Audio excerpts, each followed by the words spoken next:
A garden is built on a contradiction. You start with sharp steel, calloused hands, and wet dirt to produce something of delicate aesthetic beauty. Maya Anthony's poem, Canvas of Soil, functions as a structural map, translating the physical labor of the garden into the specific language of the art studio. To see how she achieves this effect, we will execute a chronological, line-by-line deconstruction of the text. The objective is to watch Anthony engineer a specific conceptual bridge, systematically translating the act of gardening into the process of painting a masterpiece. In literature, an extended, complex metaphor operating at this scale is called a conceit. It serves as the governing rule for the entire piece. Once that rule is set, every word within the poem functions as a data point supporting that central equation. To understand the final output of the poem, we must treat the text as an architectural blueprint waiting to be parsed. Before we analyze this specific imagery, we have to establish the mechanical constraints of the text itself. This diagram displays the complete 12-line poem. By observing the terminal words of each line, we can identify a strict repeating AABB rhyme scheme. This repeating structure forces a steady, predictable cadence upon the reader. This musical rhythm mirrors the methodical, repetitive nature of garden work. The locked pairing of the couplets breaks the poem into consistent units, mimicking the physical motions required to till the earth. Structural constraints in poetry act as deliberate tools. The form is designed to physically mirror the subject matter. The AABB rhyme scheme serves as the bedrock of the poem, preparing the rhythmic ground for the conceptual imagery Anthony will plant.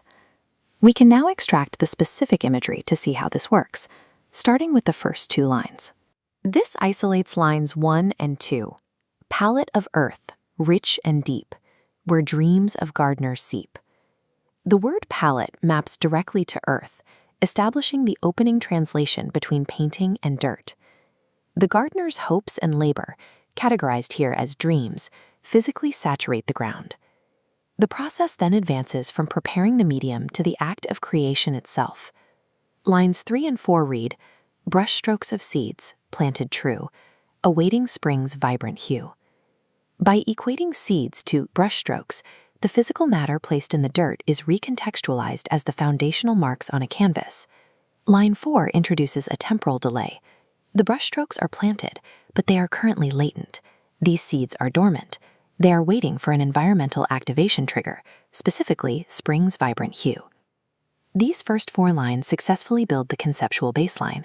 The soil acts as the medium, and the intentional planting serves as the preparatory sketch. Once the environmental conditions for spring are finally met, the entire biological system suddenly moves into its active growth phase. This layout extracts lines 5 and 6, showing the transformation. Blossoms bloom, a painted sight, dancing in the morning light. The phonetic repetition in blossoms bloom accelerates the rhythmic momentum, giving the garden a lively energy. Anthony then anchors the sentence with the word dancing. This use of personification injects kinetic energy into what had been a static conceptual canvas. The poet then grounds this kinetic energy with hard visual data. We find that visual data in lines 7 and 8. Shades of green, red, and blue. Nature's artwork, ever new. The text explicitly lists primary colors. Providing exact shades forces the reader to picture concrete data, locking the metaphor into a recognizable reality. Lines 5 through 8 function as the activation engine of the poem, transforming the initial blueprint into a vibrant biological system.